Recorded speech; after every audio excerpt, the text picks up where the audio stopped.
Hi, welcome back to the Personality Hacker Podcast. My name is Joel Mark Witt. And I'm Antonia Dodge. Today we have a very special guest coming back to join us in the studio, the Right Reverend Dr. Dario Nardi, Esquire III. Yes, thank you for having me. And just to clarify for everyone, those are not my actual credentials. No, I totally made that up. Yeah. The doctor part. Yeah. But not the that Right fits. Reverend. Yeah. Yes. So we wanted to actually bring you into the studio today to talk a little bit about something you've been working on. Behind the scenes, you're going to be releasing it soon to the public. And so we thought we would get a nice preview of this here on the Personality Hacker Podcast. It's the subtypes of personality. So each of the 16 Myers-Briggs personality types, you could really look at it with more variants than just the 16 types. You can see that there's different flavors of the types that show up. And we want to talk about that today on the show. Right. Well, and in particular, because I found it very game-changing. Like, we've been talking about this work. You've been working on it for how long? Maybe a year and a half. Yeah. And when you first introduced this idea, the concept of it, we'll unpack it, but it made a lot of sense. But the thing it did for me is it helped me finally identify how I could be the kind of ENTP that I am, which is not one that resonates with the stereotypes of jumping into debate, at least not anymore. Maybe when I was way younger, but jumping into debate, being a little aggressive, always having to be sort of the life of the party in a performance, not life of the party, but sort of like, look at me ENTP style and look at how smart I am. I mean, I am a little of that, but not in the way that it's usually described. And when I read your work on this, after we talked a little bit about it, and you've published a little bit on it now, I mean, it just so many things just clicked into place. So, of course, we thought, anytime anything like strikes us particularly, we have to introduce it to the rest of our audience. So can you talk a little bit about that work that you've been doing over the last year, and what do we mean when we say subtypes? Well, one thing is just the word itself, subtypes. And there's a couple of different terms we could use. We could call them flavors. We could call them variants. I use the word subtypes because I feel that that's really clear to people when they're just looking around at stuff. It's like, oh, well, this is what this is. It immediately implies that there's going to be more than 16, that there'll be 64 in this case. But, the people have been talking for decades in the type community, well before the internet, about flavors of each type. Myers-Briggs Type Indicator Step 2 is all about looking at these dimensions that suggest there's a bit of variation for each of the types.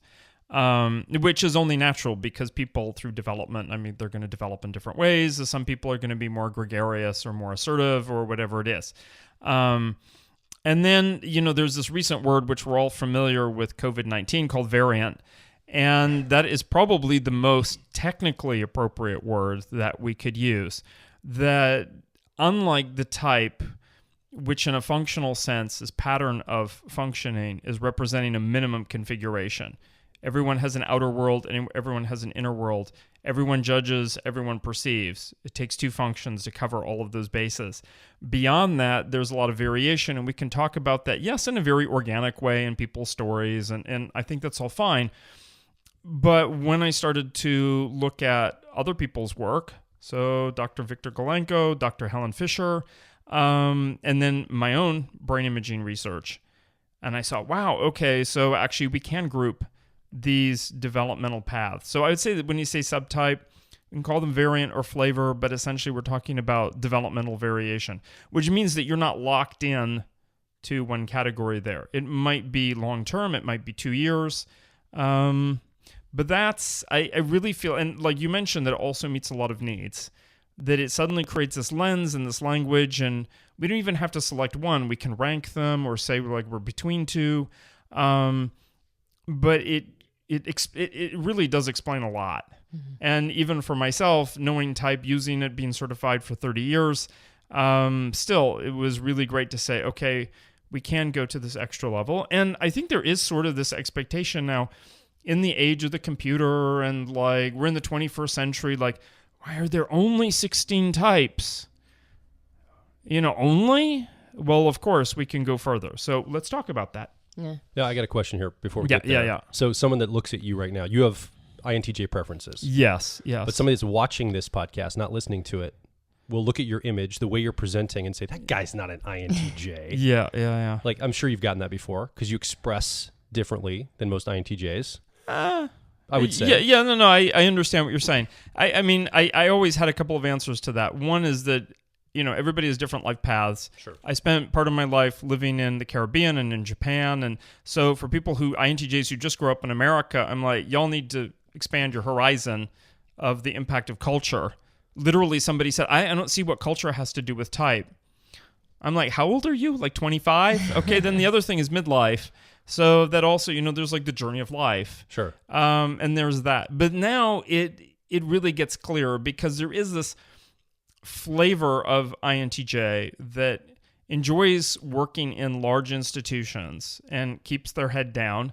And all of their sort of geeky side interests are things that are side interests outside of work. And they probably do something related to science, technology, whatever it is. But they tend to be quite conventional. And I never related to that version of INTJ, even though functionally, the very first time I learned type, the people I learned it from, everybody since then in my family and friends is like, yeah, it's just that I have the creative subtype, not the normalizing one. That was my point, that this helps us identify people that maybe don't show up like the stereotype that's written about. Like, exactly. As exampled by you right now. Yes, yeah. You have a particular way, a variant of your type that's showing up right now that we're seeing.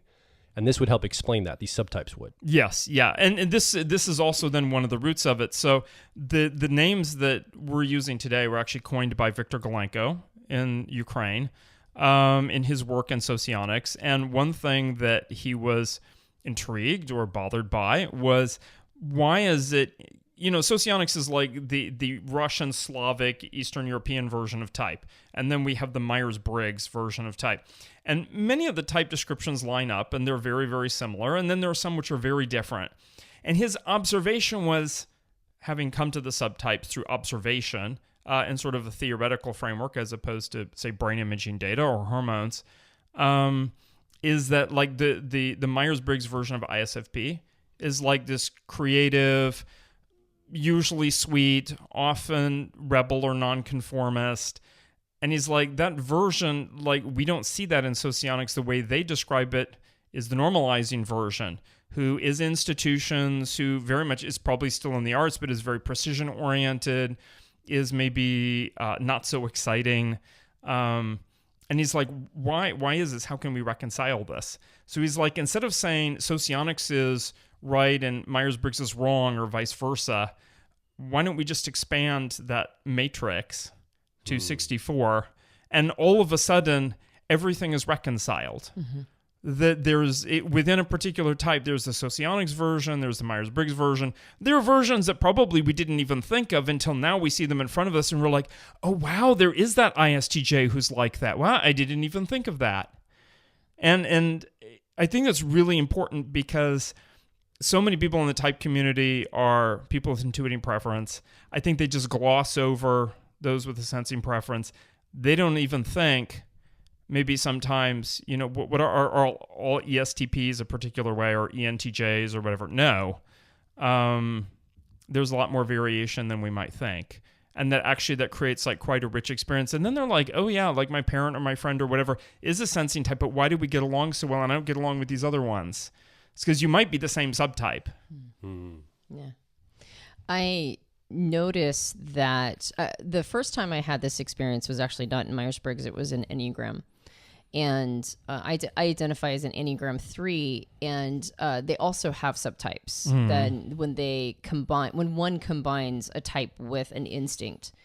And I'm a sexual 3, but every single description of 3 that I read, I never identified with, and I couldn't figure it out. This is before I understood instincts.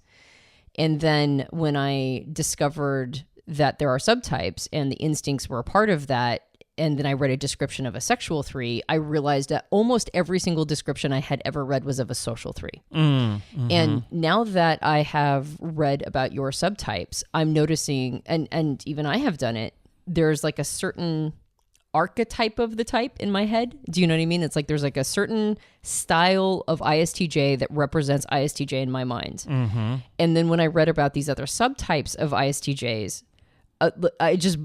it helped blow open this idea of why people are so insistent that certain types look a very specific way. Mm-hmm. And then those get replicated over and over and over again. And the idea that we all know that there's variance because we're all individuals, Mm-hmm. right? Is it just like, here's the type, and then there's like all your experiences in life and all these different things that you'll go through as an individual.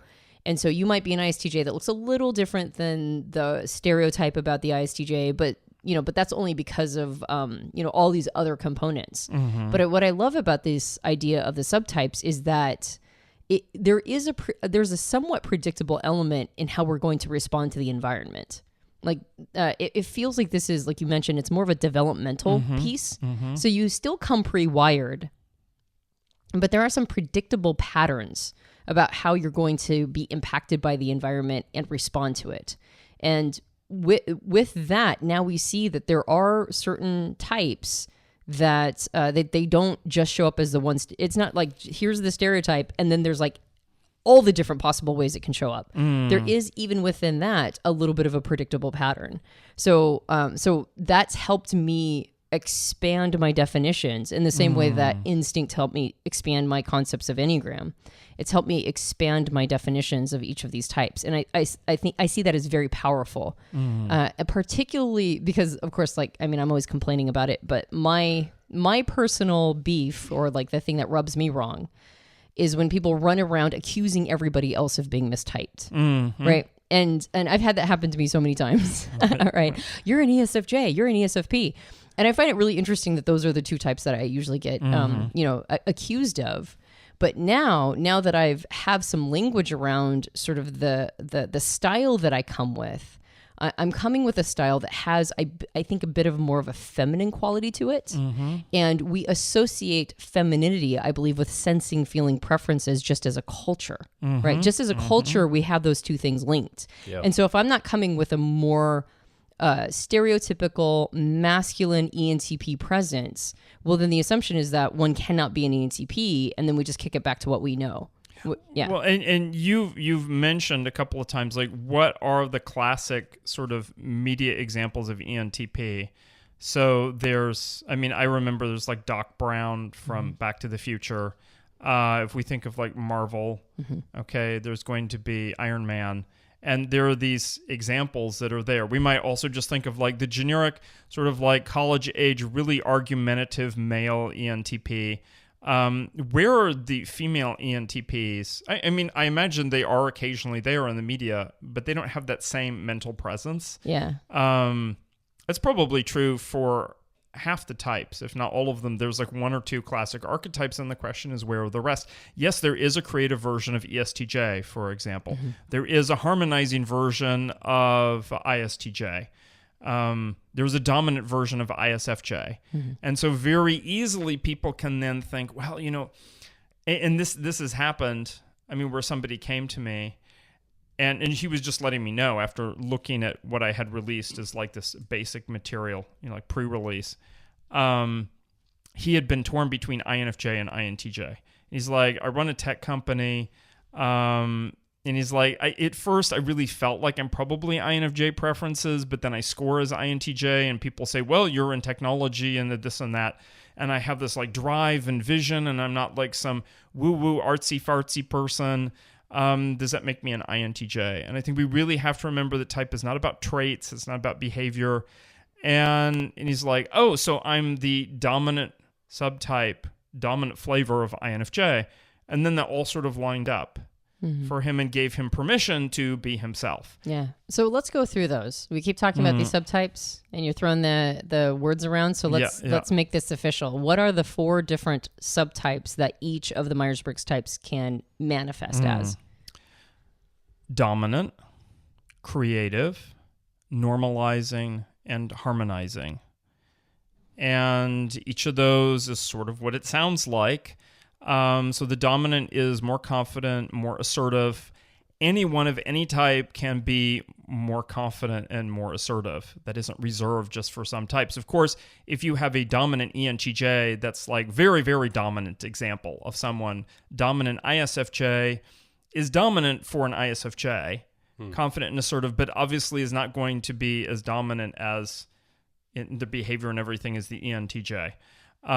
Creative is more exploratory, and many times will look more social. Because they're exploring, they're going to be encountering people, not just ideas or going to places. So there is this superficial comfort with people, maybe not one-on-one, but it's there. And then naturally, so creative is something that flows out of exploring and being open to stuff. Then we have normalizing. Normalizing looks more mainstream, more conventional, a little bit more, we want to say like collectivist even from those cultures, so that individual would be, and sometimes it's not that they really feel like they fit in the mainstream culture. They may just, as you said, keep their head down.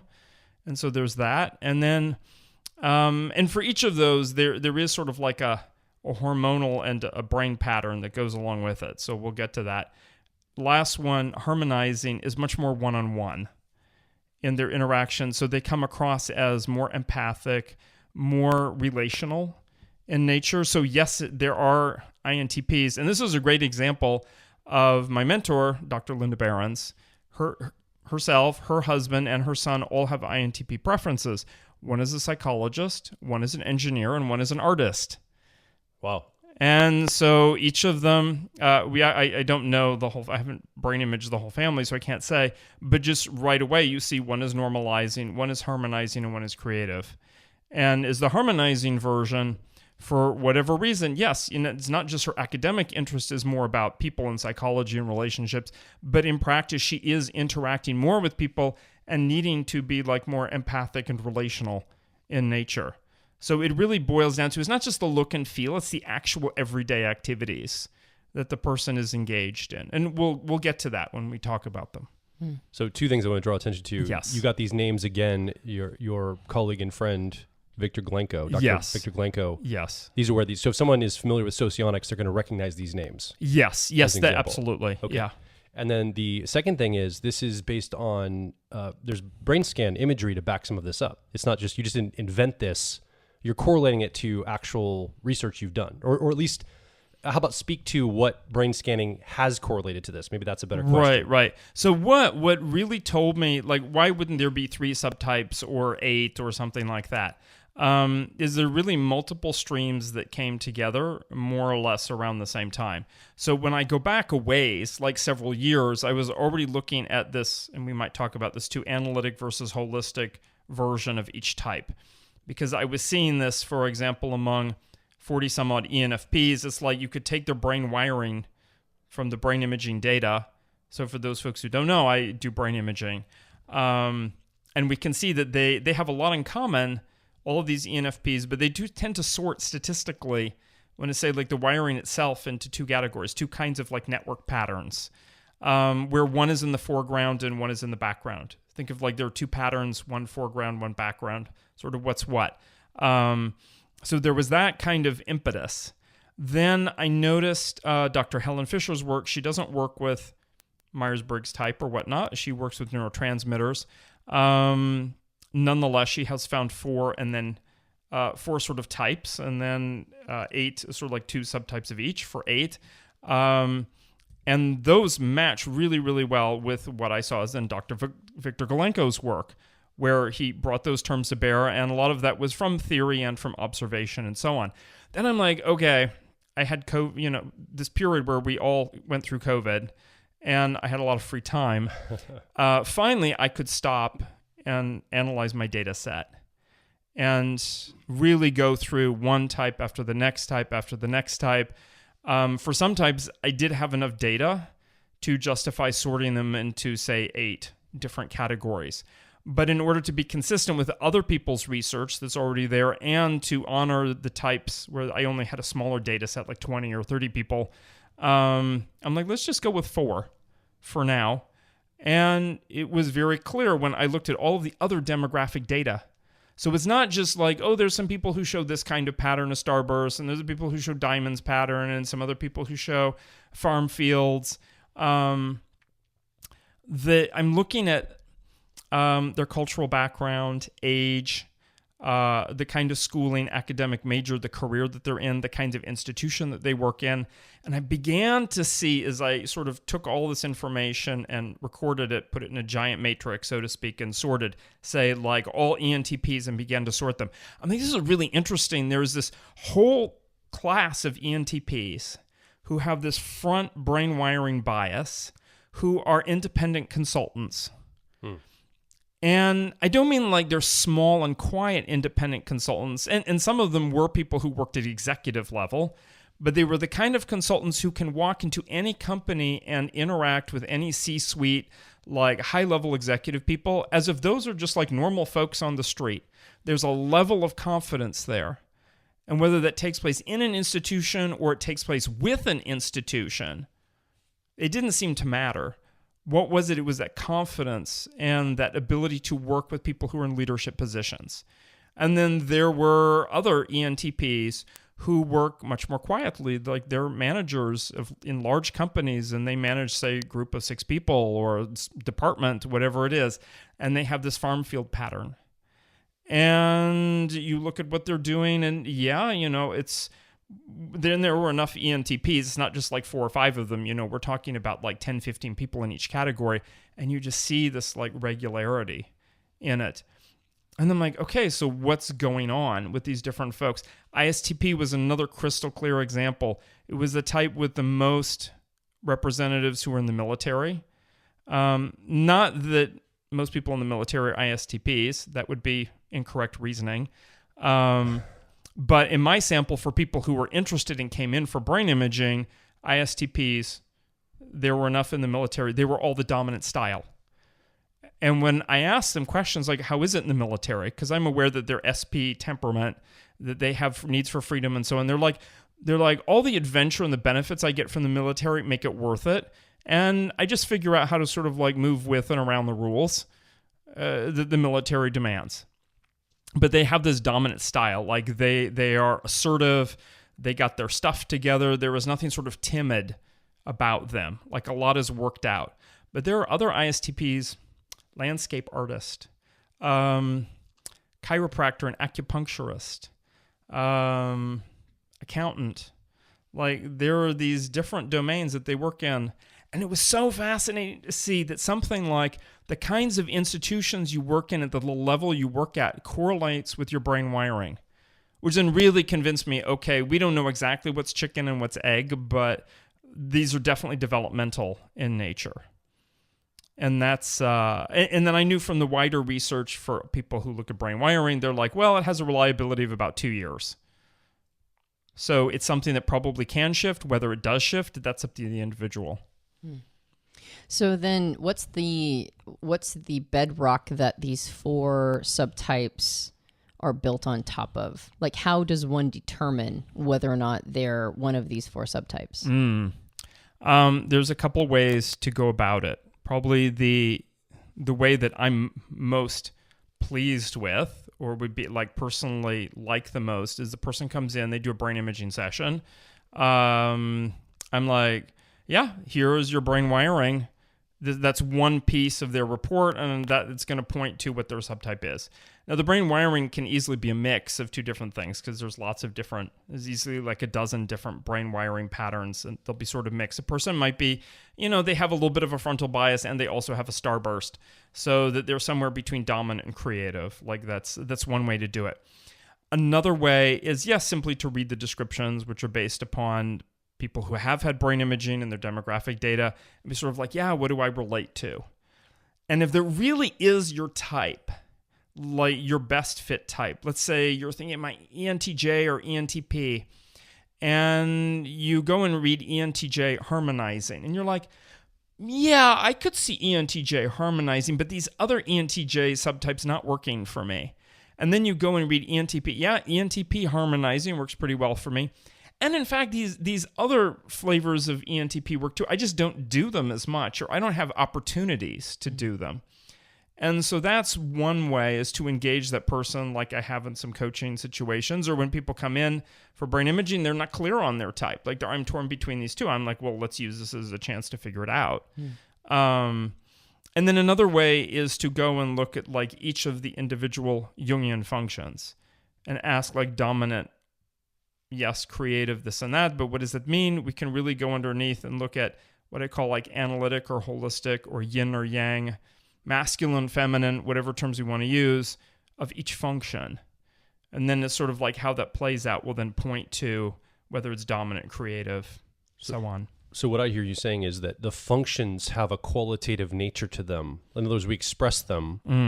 You said analytic, holistic. In other words, like my dominant function has either maybe an expression that's more analytic or an expression that's more holistic. Yes, yeah. And that helps me determine what my subtype will be. Yes, yeah. So one can go through a chart that basically has 16 little snapshots.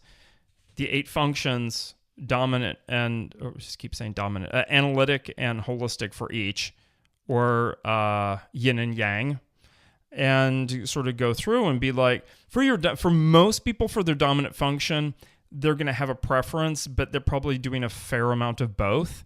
Some people do have an extreme sort of version, which then can end up being, disadvantageous, I think, for them, because like you're only using half of your dominant function. Like, what happened?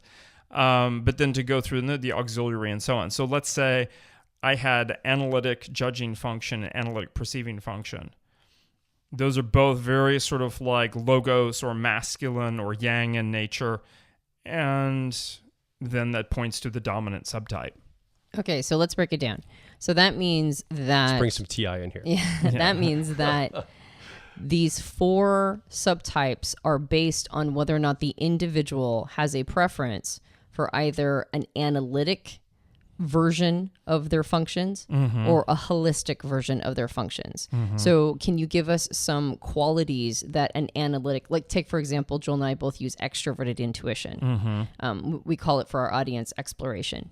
So there's an analytic version of that function and there's a holistic version of that function. What would be the difference between the two? Well, some of it is like a data-driven difference that I can point to. Statistically, I know from the demographics, there's going to be things like people in science, technology, legal profession, military, business are more likely to have an analytical brain wiring pattern. Not just personality, I'm talking about like the result of the actual brain imaging. People with a holistic pattern are more likely to be in the humanities, in the arts, in social service, whether that's one-on-one or it's a small group or a whole community, whatever it is. So that right there is just sort of like a little bit of a data-driven thing. And I saw that when looking at like the very first time just taking 45 ENFPs and just sort of factoring them out in different ways. As for, of course, most people don't have access to that, and it's a little bit of stereotyping because someone could easily be in a technology profession and be more holistic in style. That's simply a statistical thing. What gets underneath it? I would say that there's, and this is why, especially when I worked with the French type community in Paris, they're like, can you use the terms yin and yang? Because everyone in our audience is going to understand what those mean. That there is, for analytic, this sort of yang or logos quality to it. There's a confidence, there's an outwardness to it that is, in the case of extroverted intuiting, that's the extroverted intuiting that is the marketer, the big brainstormer, the person who gets on stage, the person who can make a show of things. They're actively extroverting.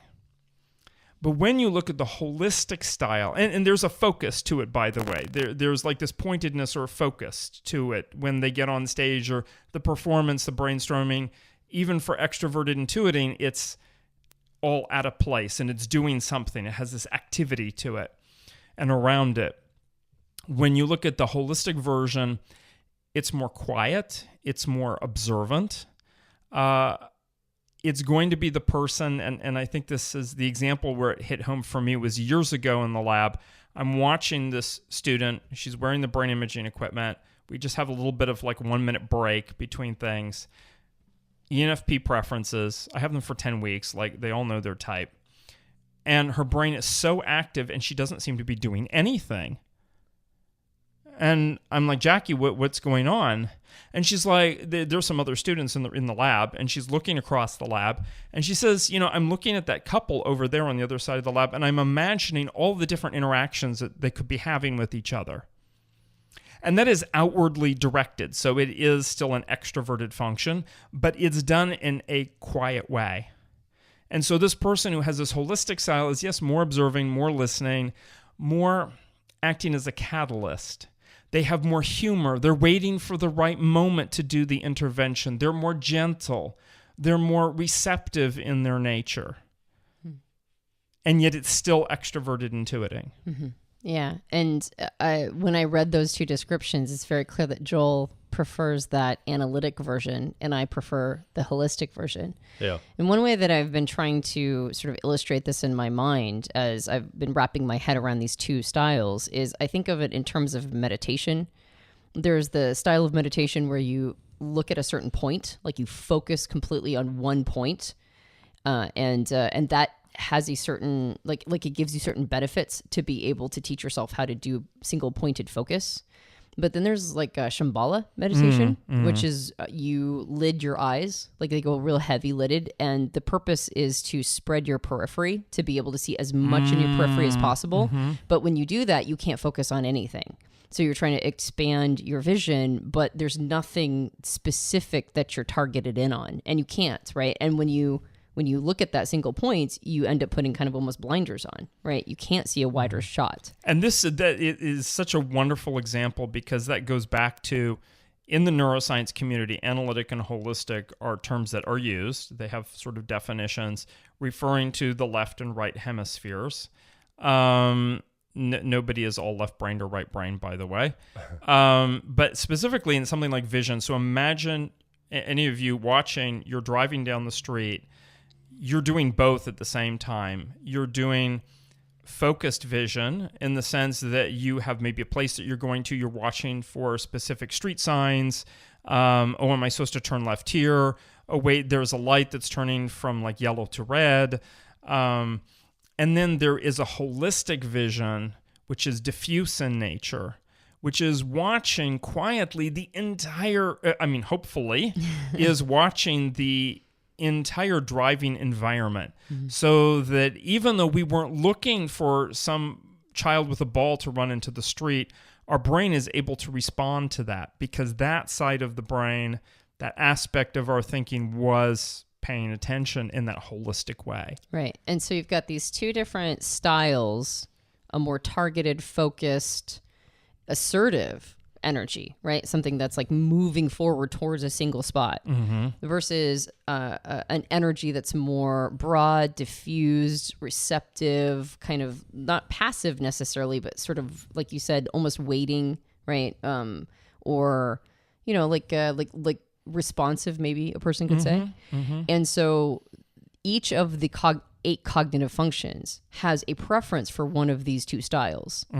And if you take your dominant or driver function and your auxiliary and co-pilot, and you determine which of these, which of the two styles do these two functions prefer, and that creates 4 different possibilities.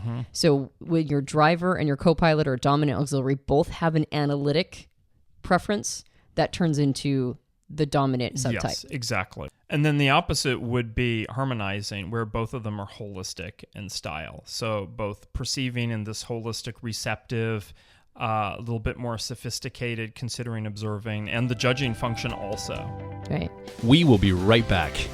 If you're focused on personal growth, I think you'll resonate with our core content over at personalityhacker.com. We want to see you understand how your mind is wired so you can generate motivation, improve social skills, find career opportunities, and master excellent decision making. But a quick warning, we are advice and action focused in all of our articles, podcasts, and videos. This means that we attract people who like to be challenged to become excellent, to take action, to put in the work to optimize themselves, not simply just gather more information. If you are committed to personal growth and ready to radically find your inner truth, then come over and be a part of our growing community of like minds at Personality Hacker. Now back to the show. So then what is the creative subtype? What would be their preferences? So the creative would be there's a lot of confidence around the perceiving function, whether that's dominant or auxiliary, doesn't matter. So if it's for myself, like introverted intuiting, that's a very confident, outward going, I want to say like, pinpointed, focused, vision oriented concepts, that kind of thing. It's like, intuition I'm very comfortable with. And I have specific ideas about that. When it comes to the judging function, mine is more holistic in nature. Holistic extroverted thinking is not the person who is going to be managing and leading and all of those kinds of, I want to say like hard ass kinds of things. But they're going to be the person who is organizing, who is comfortable with the complexity of the carpentry or the machine shop or the accounting or whatever it is. So there's a lot of comfort with details as opposed to telling other people how to manage those details. So the creative subtype has more certainty in the perceiving function. Yes. But a little bit more openness in their judging function. And that doesn't matter what position it takes, whether it's the driver dominant or the co-pilot auxiliary, it doesn't matter. Just whichever, if your perceiving function, so your sensing or intuiting function is more analytic, focused, etc., and your judging, which would be your thinking or feeling function, is more diffused, sort of receptive, that sort of thing, then you're a creative subtype. Yes. And I realize that this is going to rub some people who are listening the wrong way because they want to reduce everything to the 8 functions. And so then you think, well, isn't thinking analytic and feeling holistic? And I'm like, maybe for you it is. But we can quibble a little bit over the words that are used, but ultimately there are these differences. There is a creative version of ESTJ, and when we look at that person and see where is their confidence and where is their style of doing things, and we can explain it other ways besides the functions, but this really then reminds us that even though we might call them subtypes, that they're developmental in nature. So just because you have a function as dominant doesn't mean that's where all your confidence is, for example. Right. I think that's really key, though. What you just said is it's developmental in nature, meaning you're not stuck with the way that you are right now. You can, if you have 2 dominant front functions, your dominant auxiliary function, or analytic, dominant, and auxiliary function, you can round that out. You can dip more into the holistic, is what I hear you saying. Yes, and so there's sort of 2 ways a person can go about this. One is, normally when I do a session with people, it's 30 minutes, 40 minutes, occasionally now an hour, but usually not. And the idea is just to stimulate the brain in a whole bunch of different ways to simulate everyday activity. And so we get this picture of the person going through their everyday life, using their cell phone, listening to music, doing some math problems, doing some reading, like that kind of thing, giving a little speech. But what we can do also, and so we get a specific image, and that has a consistency to it of up to 2 years. And that's not my research saying that. That's like the neuroscience community saying that. But what we can do is we can ask a person something like, I'd like you to play piano for 15 minutes. And then I'd like you to play a competitive board game with a friend for 15 minutes. And then how about you do some, say, cooking for 15 minutes? And with the new wireless EEG, we can do that. The person can go and do these activities. And, after 10 minutes, I mean, anybody who's done anything like, I have to meditate, I don't feel like exercising, whatever it is, you can get into almost anything after 10 minutes. The brain shifts, and it can go to a network and use that. So when my colleague Adrien has done this with people where they do these specific activities, he did it on himself. He knows how to computer program. Is not his favorite activity at all. His brain very much shifted into the dominant style. Well, and he's not even directing other people, but in a sense, he's like orchestrating code in a very precise way. There's a lot of extroverted thinking going on. There's sensing going on. And what are his type preferences? ISFP. So for him in particular. Yeah, it's a stretch. And he's good at it, but he doesn't enjoy it. And his brain very much stretches into a style that's different from his normal harmonizing style that we get when we just have him do a suite of diverse activities for 40 minutes. And then when he goes and does other stuff during the day that's more in his style, like doing just like some artistic web design or cooking or playing a game, then all of a sudden the brain activity goes back to what is his like regular style. So if a person wants to shift, they need to do activities, and it's going to be effort. It's going to feel like rolling a ball uphill at the beginning to get their brain to go into this different space. Ideally, that space is not just a different activity. It is physically a different kind of organizational space. So that, for example, throwing somebody in a leadership position is either, so sometimes can be sink or swim because it is a challenge and it is difficult. How do they cope with that? Assuming that they're able to figure it out, the brain activity is eventually going to move to the front of the brain. The pattern, which they can do every so often, is going to be like, okay, we can now call this up a lot sooner. And then that sort of becomes a default mode because that's what they're doing every day. So we can push ourselves. And if somebody feels like, oh, I'm a such and such type, but I don't feel very creative. So I say an INFP comes, I don't feel very creative. I mean, they recognize themselves as having creative potential, but they're like, I'm stuck in my job. In a way. I'm like, there is this other side to you. And this is what the subtypes description show. It's like, this is what would look like if you were in a creative profession. And so that's why there are not just 4 descriptions of subtypes. There's 64 to show the INFP how your creative version is a little bit different than everybody else. And specifically, this is what work looks like for INFP. And then make that life for yourself. Like, put the props on. Wear the costume, have all of the stuff there, and practice. Like, do it not just, 3 hours, but 3 weeks, 3 months, until you push your brain in that direction. That doesn't mean you want to do that, by the way. I very much like being my subtype. And many people are very comfortable with it. And that's also part of how the brain works. We get comfortable with where we are. Yeah.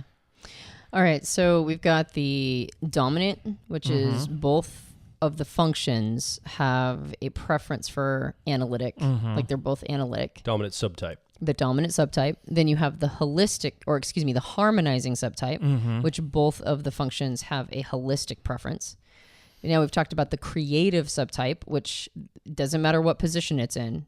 The perceiving function is going to be the analytic, more, like you said, more confident piece. And the judging function, so the perceiving would be sensing or intuition. And then the judging function, which is thinking or feeling, well, that would be more holistic. What about the normalizing subtype? So the normalizing is going to be opposite of creative. It's going to be the confidence is in the judging function, whether it's dominant or auxiliary. And then the perceiving function is something there in the background that plays a supportive role and is not as clear. So for example, for my type is INTJ. This is the kind of INTJ that is working, normalizing, likely more conventional, is working in a conventional job. Usually something that will still meet their interests, like a science, technology, carpentry, like something where they're building, designing, imagining, something like that. Usually, though, in a large organization or medium-sized organization, and that they're comfortable with that stability that's there. They sort of know the rules of life. They're like, I'm different from everybody else, but as long as I keep doing extroverted thinking the right way, and this person can actually rise to be a manager and to really get into these extroverted thinking skills. And then the intuitive side of them is something like, oh yeah, we go to the Renaissance Fair once a season and we watch some science fiction and I read science fiction books. But at first blush, you might think, in fact, this person might even score as ISTJ. And then they do a little digging and they're like, yeah, I am INTJ, but my job just doesn't really allow that. And I think that can explain a lot of times why people are torn between two types, because deep down they really are this one consistent type pattern. It's like, how did they develop, though, in terms of how they express their type? Where is the confidence? Where is the capacity to live that out? I mean, I feel very lucky. I mean, I get to rely upon my intuition all the time. Many other INTJs don't have that luxury. It's like they need to be putting all the semicolons at the end of the code. Right. Yeah. Yeah. And so there is an understandable sort of a pattern to this, I would say, because at least from my personal experience, and I would say the same is probably true for you, Joel, when we're looking at each other and Joel's got a more analytic version to his driver of extroverted intuition or exploration, and I've got more of a holistic. When we look at our past, Joel was thrown into the deep end all the time. Like his parents run a youth camp. He grew up in that environment. By the time he was like 12, he was thrown up on stage. His dad, ISFP preferences, I think a dominant ISFP, very much leadership, but that means he's always like making it up as he's going. Like there's a lot of laying the train tracks as the train was in motion. Yeah. So Joel's, he was thrown into very complicated, I would argue, adult situations. Like, I'm going to be on the radio and 100,000 people are going to be hearing me on the radio, and you're going to have to work the soundboard, and you're 13 and you've never seen a soundboard before. So it kind of makes sense that he would have that more sort of, all right, I guess I got to figure all this out, and have that more assertive, extroverted intuition, because his intuition had to be on fire all the time. Yeah. And so that makes sense developmentally. Yeah. Whereas, go ahead. Yeah, and so I was going to say we can all go one step further because there are more than our two preferred functions. So what it sounds like is that you also probably have analytic extroverted thinking. So even though that's not a preferred function, it's your third or tertiary, that it's still also analytic in style. Yeah. And then you can put all of that together. It's like analytic. Yeah, it's like we could go down the line with all 8 of them. And then actually you get like 256 or 512 different combinations or something. Yeah. And it is interesting when it's like all very one-sided or the other side, or sometimes it might be some kind of surprising mix. And this is why I don't vomit rainbows on you as an INTJ. The stereotype is that ENFPs run around vomiting rainbows on particularly INTJs. Yes, yeah. You're the primary target. I mean, it's very rare. Like once a year, I think I vomit rainbows on you. And that would explain, because I never resonated with the ENFP stereotypical descriptions that are floating around the internet and other places. I'm like, that's just so freeform, chaotic. I know I am chaotic. I know, but I don't think I'm as chaotic as some ENFPs show up. So I would explain why I see myself very different than maybe other ENFPs that are traditionally wired, quote unquote. Well, and why you're accused all the time of being an ENFJ or, like some other type. It's hard to see Joel as an ENFP because he's not the vomiting rainbows ENFP. He's the ENFP that's like he knows what he wants. He's very assertive. He goes for it. He tests iterate all the time.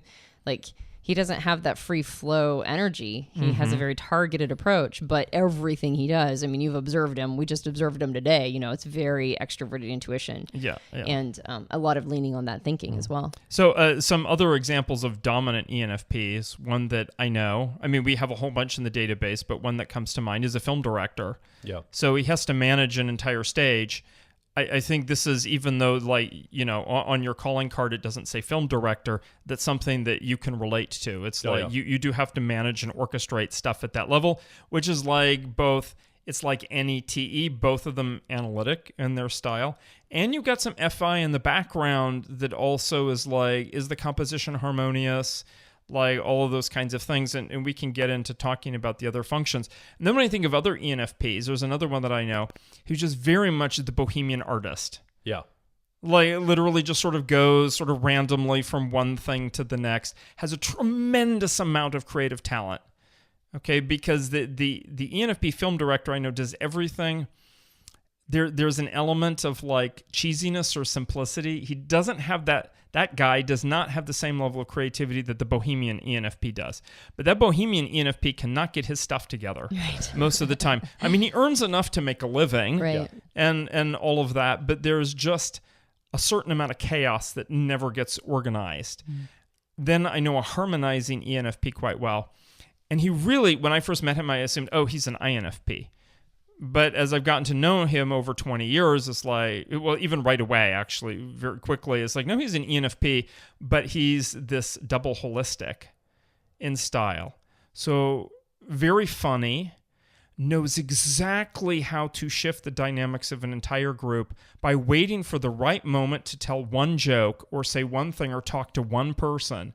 His attention is outward. And it's flowing, and it's friendly, and it's attentive, and it's never overbearing. And he's so good at mentoring, and he's also very good at, and this is something that's sort of cool about holistic when we get to especially talking about holistic TI, is that the holistic version of the functions tend to be more sophisticated because they can hold more at the same time. And either that's going to overwhelm them or it's going to come across as very sophisticated. And that's so the harmonizing version is probably the smartest version in the sense of being able to hold that sophistication and that complexity, especially when interacting one-on-one. So if you were a therapist, for example, which is very different from what you normally do, I mean, really seeing people day after day in person and touching them and getting to know them and saying the right thing, like, that's a different lifestyle. It's a different expression of ENFP. And then there are tons of ENFPs that work in organizations, including one I've met who was, I mean, he was from East Asia. He ended up in accounting. He told me, I always knew I was in the wrong profession, but it's where my parents sort of pushed me to go. And he's like, thank goodness he sort of rose to being a manager. So the ISTJ accountants under him now reports to the ENFP accounting manager. And then that's a whole type development odyssey.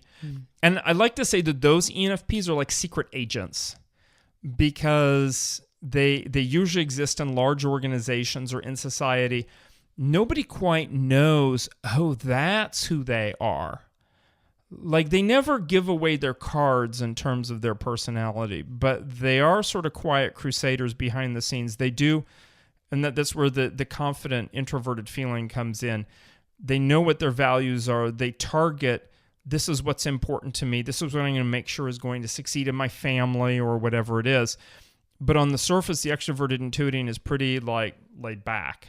It's not in your face at all. So just like going through one type, we begin to see it's not even just like stereotypes of the type. Like there's some fundamental stuff underneath. Yeah, that would be the normalizing ENFP you're talking about. And all the normalizing ENFPs I know have like really stable families. Yes. And it's like really, really important for them to, a lot of them do homeschool, or a lot of them like, you know, like it's really important that they pour into their family. And I mean, that's just the stereotype of that type I have in my head. Yeah. No, I mean, there's we never looked. I mean, didn't gather demographic data on marriage and relationship stability and stuff like that. But when we look at Dr. Helen Fisher's work, which is not just about neurotransmitters and personality, but is very much about relationships, we do know that people who are dopamine driven, which is the creative subtype, are going to have a lot of shorter, exciting relationships. And that people who are relatively more serotonin, which is the normalizing, are going to have, one is a stronger like bond, this feeling of bond with the community, and that feeling of stability that's there. And we can try and explain that in type terms, and we can also simply say that's their subtype stuff. And it really is a combination of both. So let's give a nod to that, just as a add it to the conversation. There's a certain sort of chemical reward that each of the subtypes is looking for. Yes. And so what would let's just go through all four. What would the dominant subtype chemical reward hit be that they're looking for? So for dominant, Helen Fisher sees in her work that it's the relative amount of testosterone.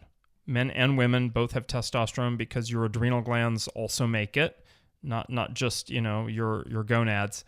And that person, we all know when you say like a testosterone feel to them, sort of what that is. So they are more territorial, more power-driven, more hierarchical, more pushing to have dominance. That's where that word dominant comes from. I understand sometimes there are some folks now in socionics using the word assertive to not confuse it with dominant function.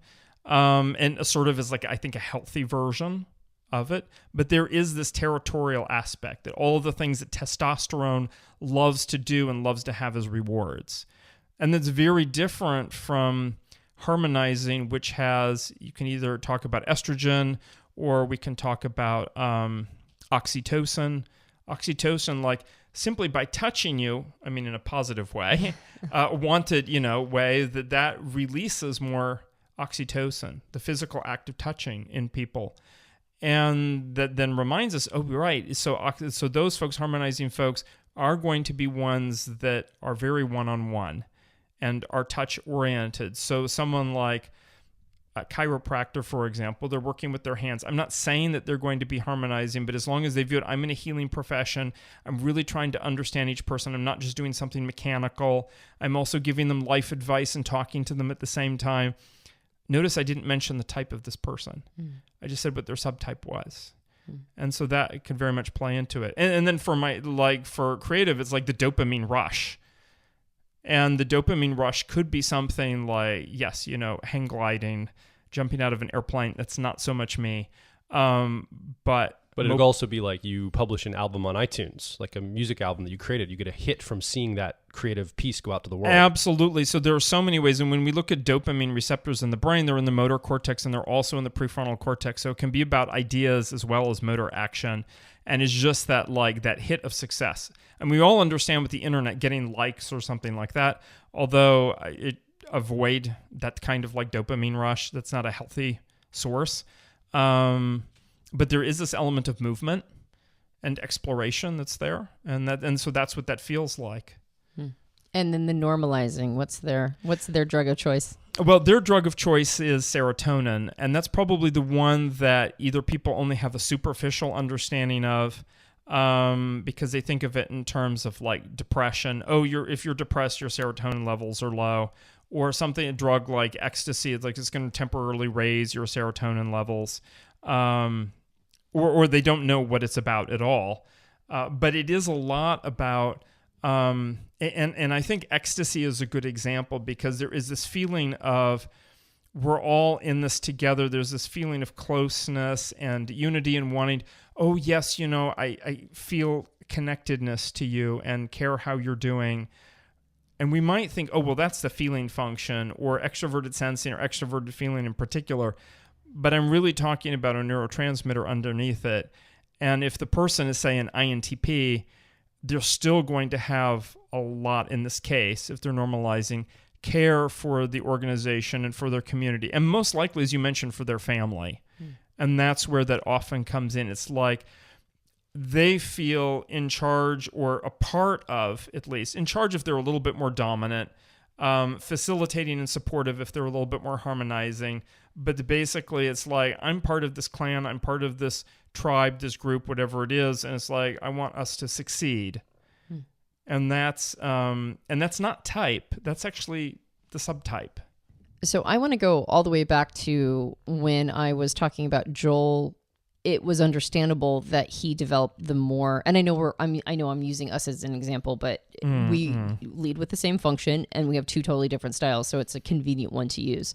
But it would make sense that he would have developed a more analytic naturally because of the context in which he was raised. Whereas I was raised in a context where basically every time I used extroverted intuition in any sort of loud way at all, it was like knocked down, right? It was like, no, you can't use it. Like you can only use it to come up with connections in behalf of like the religion I was raised in. I was only able to use it to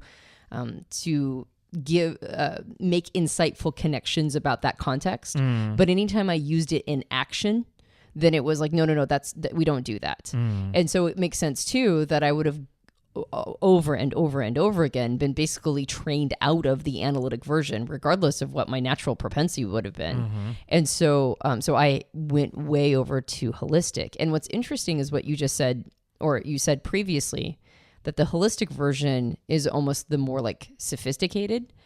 But in my particular journey, and you can let me know whether or not this tracks, in my particular journey, I actually feel like it was the opposite. It was incredibly unsophisticated, being holistic in both of those things because it was forced. And so I felt like I had a really hard time figuring a lot of stuff out.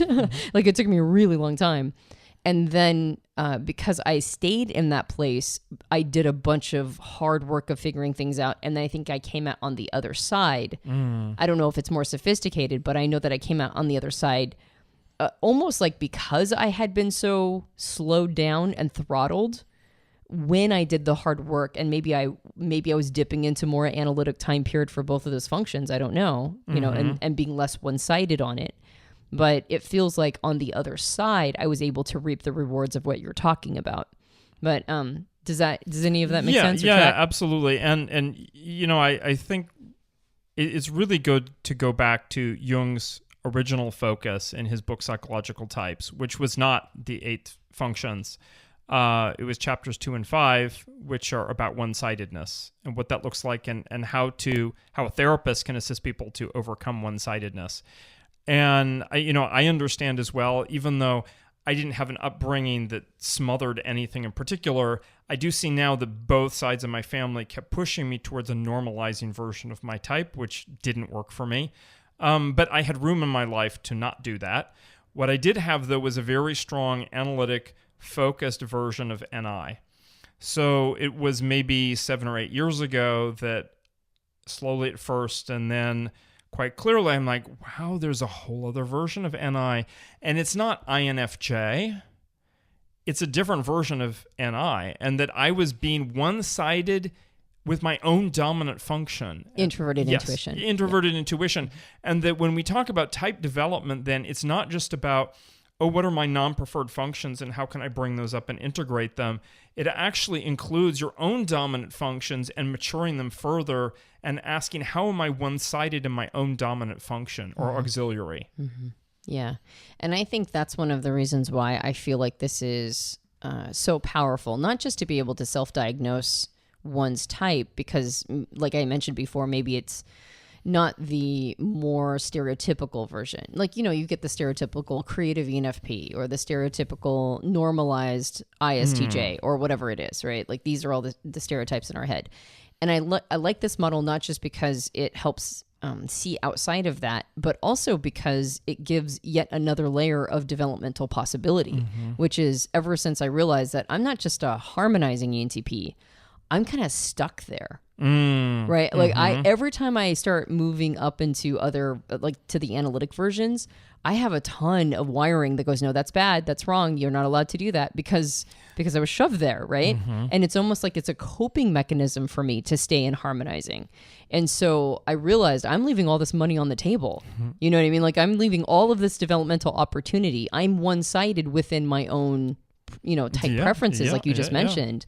So I feel like it's blown open all these growth possibilities.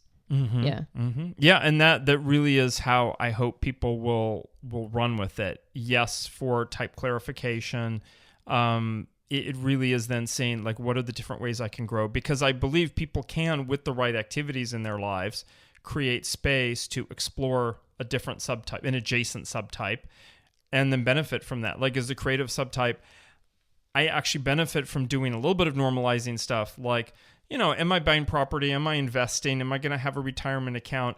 It's good to have connections with large institutions, even if I'm not working within them, sort of like covering those bases. Also, at times it's like there are other INTJs I meet, and most of them are really cool and I like them and I feel we understand each other. But occasionally I'm like, wow, we're so different, and not always in good ways. And then I'm like, it's not just like they're bad or unhealthy or whatever. It's like they're just a very different subtype than I am. And they might be unbalanced. And in fact, I'm also unbalanced in some of the use of my functions because there are all 8 present. And so we can really look at one big chart.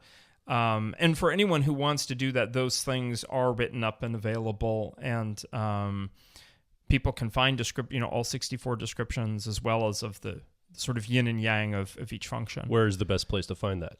Well, they can go to radiancehouse.com, and then there's a nice big link at the top that takes them to a store where they can just download PDFs to their heart's content. Some of those PDFs are free, and some of them, it's just priced with Amazon, and most of the things are like $3, $5, whatever it is. No, your book on this is a steal. Everybody go get it. We'll make sure that the link is available. Yeah, absolutely. Thank you. Yeah. So just before we wrap up, I just want to ask this question. So you're talking about, Antonia, being a holistic, or having both functions holistic in your dominant and auxiliary, and stretching and growing into more the analytic side. So my assumption is that you don't lose anything when you do this. You gain, it's an and situation, not an or situation. So you're not going to because you rely on these things, like in your coaching, in our business, and what we do here on the podcast, it's worked well for us. My thought would be, well, if you stretch the other side and now you lose that, is that a downside? But you're actually, we're talking about it's rounding you out. You're not going to lose the other side of it. Yeah, absolutely. So it doesn't hurt for a person who, say, is harmonizing or one of the others, but not dominant, to be like, well, what is it like even to volunteer with a community club or something, to take into a leadership position, to have that experience? And at first it's going to be slow and awkward and they'll want to do consideration. But if the person is in a situation where they need to make quick decisions, that includes like INFPs out there. You know, there are INFPs in managerial positions. They learn to make quick decisions. Those are based on very deep principles that they're able to bring quickly to the fore. So it actually will end up really helping them, any person, develop further in their type. Fantastic. And do you have recommendations on the development in this yet, or are you still working on that material too? You know, there's some material in there that's suggestions for development for sure. For right now, it's mostly in the descriptions and the background, but there are some coaching elements. Yes. Well, and in your book Magic Diamond, there's plenty of recommendations for growth and development and doing self-coaching. Oh yeah. Yeah, We'll need to link to that too. Mm-hmm. All right. Well, thank you for this conversation. It was great. Absolutely. Appreciate you being here. And if you've been listening, you've been the fourth person in this conversation. You haven't had a microphone, but we do want to hear from you.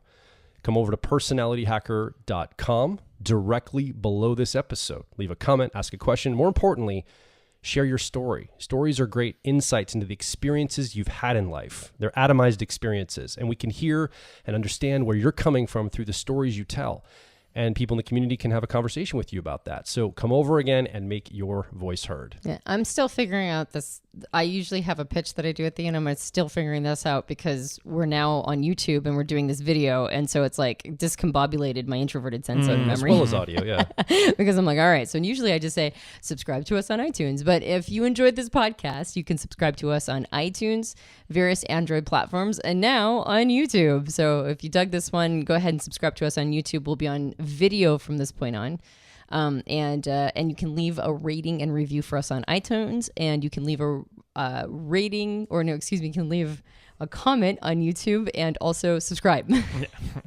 You're too used to your thing. And unfortunately, I've been doing the other one for so long. It's really doing a mind job on me. All right, what else do I say? I also let people know that we have a book. It's called Personality Hacker, and you can get that one at all major book retailers. If you leave us a rating and review on Amazon or on Goodreads, that also helps us out a lot. And of course, we have a suite of programs that are designed to help you not be so one-sided, to do type development, grow, and become the best version of yourself. So head over to personalityhacker.com, look through our suite of programs, and see which one is right for you.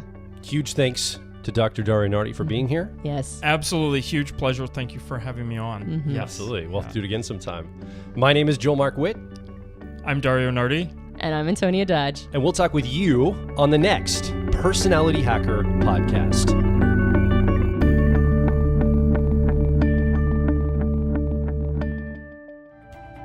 If you're focused on personal growth, I think you'll resonate with our core content over at personalityhacker.com. We want to see you understand how your mind is wired so you can generate motivation, improve social skills, find career opportunities, and master excellent decision making. But a quick warning. We are advice and action focused in all of our articles, podcasts, and videos. This means that we attract people who like to be challenged to become excellent, to take action, to put in the work to optimize themselves, not simply just gather more information. If you are committed to personal growth and ready to radically find your inner truth, then come over and be a part of our growing community of like minds at Personality Hacker.